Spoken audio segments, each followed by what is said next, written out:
tao dito sa Roman Catholic Cemetery sa Dagupan City. Pero ayon nga sa pamunuan ng Roman Catholic Cemetery ay 20 hanggang 30% pa lamang ito ng inaasahang bilang ng mga bibisita dito sa sementeryo. Ngayon pa lang kasi gumaganda ang panahon matapos nga ang pag-uulan na dulot din ng bagyong Leon. Kaya raw mamayang hapon hanggang bukas sa inaasahan na darating pa rin ang mga taong bibisita sa puntod ng kanilang mga yumaong kaanak. Ayon naman sa hepe ng Dagupan City Police ay kasado ang kanilang force augmentation at mga force multipliers para magbantay sa inaasahan ngang dagsa ng mga tao. Sa ngayon wala pang naitatalang mga untoward incident dito sa sementeryo maliban na lamang sa mga nakumpiskang 2 sharp objects habang mahigpit na binabantayan doon pa lamang sa entrada ng sementeryo yung pagpasok ng mga alcoholic beverages maging ang pagpapasok ng mga may ingay na patugtog, bawal din dito sa sementeryo. At hindi rin pinapayagan yung pag-overnight dito sa loob ng sementeryo.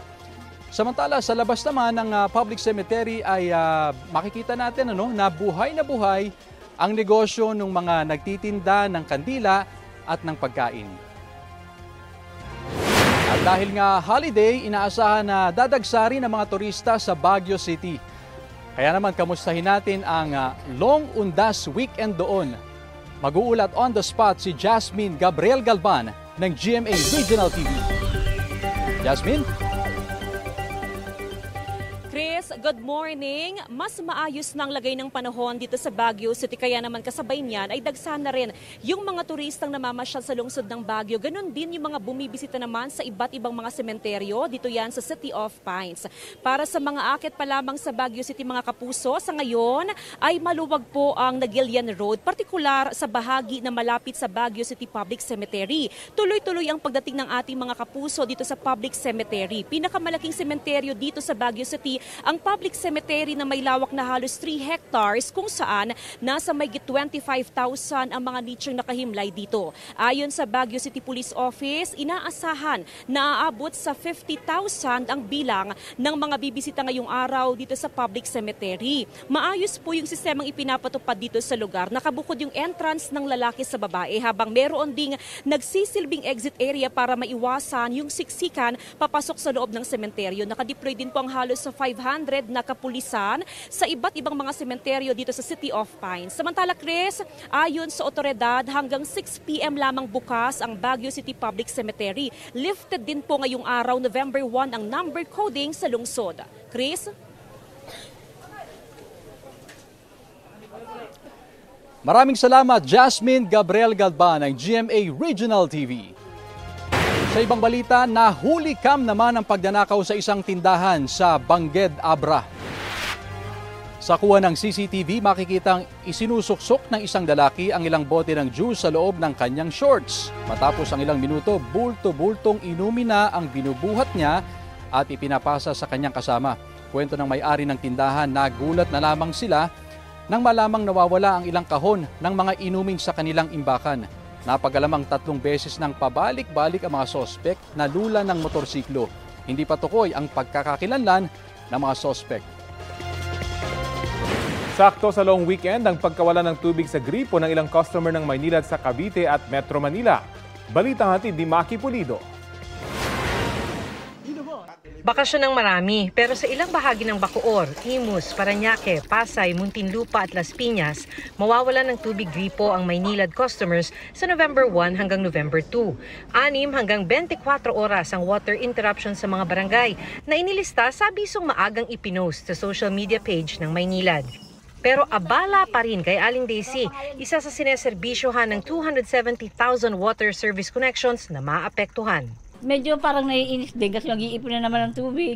Konti lang yung lalagyanan, walang drum. Mas nagtabo, ilalagyan na lang uli eh. Sabi ng Maynilad, pansamantala nilang isasara ang kanilang Putatan at Poblacion Water Treatment Plant para sa maintenance work. Kailangan na rin namin ihanda yung ating mga planta para yung expected na high turbidity during the amihan season na nangyayari po sa Laguna Lake, mapaghandaan din natin. Kaso lang daw, sabi ni Aling Daisy, dumodoble ang water bill nila pagkatapos ng water service interruption. Maliban kasi sa iipuning tubig, sa oras namang bumalik, kailangang buksan ng gripo hanggang luminaw ang pumapatak dito. Yung tubig pala na nalabas ilang oras na marumi, tapos hindi namin magagamit. Huwag na lang daw itapon, sabi ng Maynilad. Magagamit pa naman daw ito sa ibang bagay. Meron kaming flushing activities na ginagawa para mabawasan yung discoloration. Kaso lamang na makarating pa rin sa customers, binibigyan na rin namin yung prior warning to expect that. Tapos para lang hindi masayang yung tubig, padaluyin nila pero saluhin nila. Kinakabahan na si Julie na madamay ang pwesto niya sa water service interruption dahil kadikit sila ng isa sa mga apektadong barangay. Mapipilitan siyang tumigil magbenta ng mga pampalamig kahit na inaasahang maraming benta dahil may malapit na sementeryo sa pwesto niya. Walang pasok ang estudyante. Tapos hindi naman lahat nagpunta ng probinsya. Marami dito, may sementeryo dyan. So nandito lang sila. Sayang. Maki Pulido nagbabalita para sa GMA Integrated News. Update po tayo sa lagay ng panahon. Ngayong nakalabas na ng Philippine Area of Responsibility ang Bagyong Leon. Kausapin natin si Ana Cloren Horda, weather specialist ng Pag-asa. Magandang umaga at welcome po sa Balitang Hali.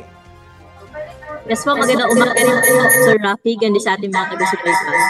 Ano po yung aasahan nating lagay na panahon sa mga susunod na oras hanggang ngayong weekend? Yes po, inaasahan po natin na sa bahagi po ng Zambales, Bataan, Occidental Mindoro at Palawan ay makakaranas pa rin po sila ng makulimlim na panahon na may kasamang mga kalat-kalat na mga pag-ulan, mga pag-idlat at pagkulog, dala pa rin ng trough o yung extension ng mga kaulapan ng dating bagyong si Leon. Pero dito sa atin sa Metro Manila, pati na rin po sa ibang bahagi ng ating bansa ngayong araw ay magiging maaliwalas naman po ating panahon, pero pagsapit ng hapon at gabi ay maging handa po tayo sa posibilidad ng mga panandaliang buhos ng pag-ulan. Gaano kalaki yung dalang ulan nitong mga nabanggit nyo doon sa mga lugar? Nauulanin pa rin? Yes po, doon sa bahagi po, sa may western section ng Luzon, posible pa rin po doon yung with the times heavy o moderate to at times heavy na mga pag-ulan. Pero dito po sa atin sa Metro Manila ay mga isolated cases ng pag-ulan lamang po yung ating naasahan. Unang araw na po ng Nobyembre, may namamonitor ba kayong sama ng panahon sa labas po ng PAR? Sa kasalukuyan, Sir Rafi, wala pa naman po tayo minomonitor na panibagong LPA or bagyo na posible pong sumunod dito sa bagyong si Leon. Pero ngayong Nobyembre, posible po yung 1 hanggang 2 bagyo na pumasok po sa ating area of responsibility. Sa mga kababayan po nating papalaot, lahat ba ng sasakyang pandagat ay ligtas ng bumiyahe? Sa kasalukuyan po, may gill warning pa rin po tayong nakataas, lalo na po sa may Batanes area. Pero sa nalalabing baybayin po na ating karagatan ay magiging banayad hanggang sa kapamtaman na po yung mga pag-alon. Okay, good news po yan. Maraming salamat po sa inyo, Ana Cloren Horda ng Pag-asa. Salamat po, magandang umaga. Napawaw ang ilang kapuso celebrity sa star prowess ni Julian San Jose bilang calendar girl. One proud boyfie si River Cruz na tinawag na obra maestra si Julie. Mukhang approved din kay Marian Rivera ang photoshoots ni Julie na naging calendar girl na rin noon. Pinusuan din si Julie ng Sparkle Stars na si Rogen Cruz at Queendom Sisters Thea Astley at Rita Daniela. From Maria Clara to a calendar girl, inilarawan ni Julie ang opportunity bilang bagong chapter sa kanyang buhay. I'm breaking borders, I'm breaking the ice. Hindi na rin kasi ako bumabata and para siyang naging sa akin rebirth as a woman.